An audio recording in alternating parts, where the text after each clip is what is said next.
मतलब जो last video है उसमें कह रही थी कि भाई इसकी लड़ाई ही इस चीज़ की है कि इसका बेटा सोशल प्लेटफॉर्म पे नहीं आएगा और इसका पति चाहता है कि वो बेटे को दिखाए ताकि उसको व्यूज़ आए। मतलब उसको अपने बेटे के साथ कोई लेना देना नहीं है, वो सिर्फ सब कुछ ये कर रहा है व्यूज़ के लिए। तो मैडम ऐसा कोई कैसे कर सकता है? मतलब इतना बेवकूफ़ कोई कैसे हो सकता है? अगर उस बंदे को अपने बेटे से व्यूज़ ही लेने होते तो वो तुम्हें घर से क्यों निकालता? फिर तो कहीं ना कहीं उसका मकसद पूरा हुआ ही नहीं था। मतलब तो एक तरफ तुम्हारा कहने का मतलब था कि तुम पॉपुलर हो गया था तुम्हारे चेहरे के कारण, तो उसने तुम्हें निकाल दिए। और अब तुम कह रही हो कि उसको व्यूज़ चाहिए अपने बेटे से, इसलिए वो मतलब ये लड़ाई इसलिए हो रही है। मतलब अगर उसको व्यूज़ ही चाहिए होता तो वो कभी तुम्हें घर से निकालता ही नहीं। क्या उसको पता, क्या उसका दिमाग तब नहीं काम किया होगा कि भाई अब मेरा बेटा हो गया है, कि अब मैं अपने बेटे को दिखाऊंगा, अच्छे से व्यूज़ लूंगा और उसको दिखा के अपना चैनल ग्रो करूंगा। मतलब 2 साल पहले उसके दिमाग में नहीं आया बात है ना, अब जाके उसके दिमाग में ये बात आई है कि भाई उसको व्यूज़ लेने हैं अपने बेटे से।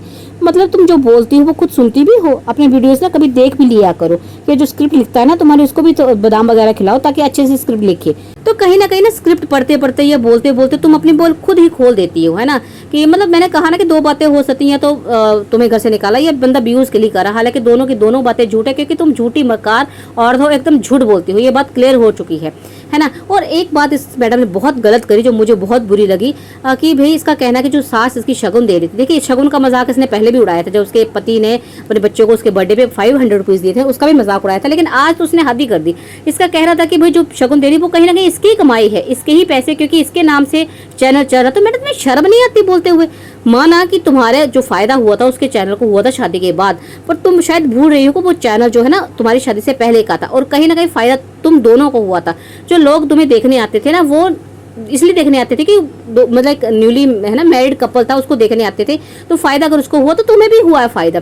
और आज जो भी कुछ कर रहा है वो अपनी मेहनत से कमा रहा है, वो है ना। जो भी इतना लोग तुम कहते हो कि हमें बड़ी मेहनत, अपनी बारी में तुम्हारी मेहनत होती है, ये करते वो करते, और बंदा सामने वाला मेहनत करके कमा रहा तो वो तुम्हारे नाम का, वाह। मतलब जरा से भी शर्म नहीं है तुम लोगों को, है ना। चलिए गाइस, तो जो आई थिंक मैंने सारा ही क्लियर कर दिया। फिर से मैं थोड़ा सा देखूंगी इसका, अगर कुछ बचा होगा तो मैं क्लियर करूंगी। और इसका नया वीडियो भी आ गया है, उसमें इसने बकवास ही किया है कि अपना ही खोटा सिक्का हो तो क्या करें। तो मैडम मैं कहूंगी कि अपना सिक्का नहीं, ये कहूँ कि अपना आप ही खोटा हो तो क्या कर सकते हैं, है ना। चलिए गाइस, फिलहाल के लिए इतना ही काफी है। आई थिंक बहुत सारी बातें क्लियर हुई हैं आपको। और अगर आपको पॉडकास्ट पसंद आ रहा है तो प्लीज लाइक बिल्कुल करना ना भूले, और जो नए आए हैं वो चैनल को सब्सक्राइब करें। तो चलिए मिलते हैं नेक्स्ट पॉडकास्ट में, तब तक के लिए बाय बाय, टेक केयर।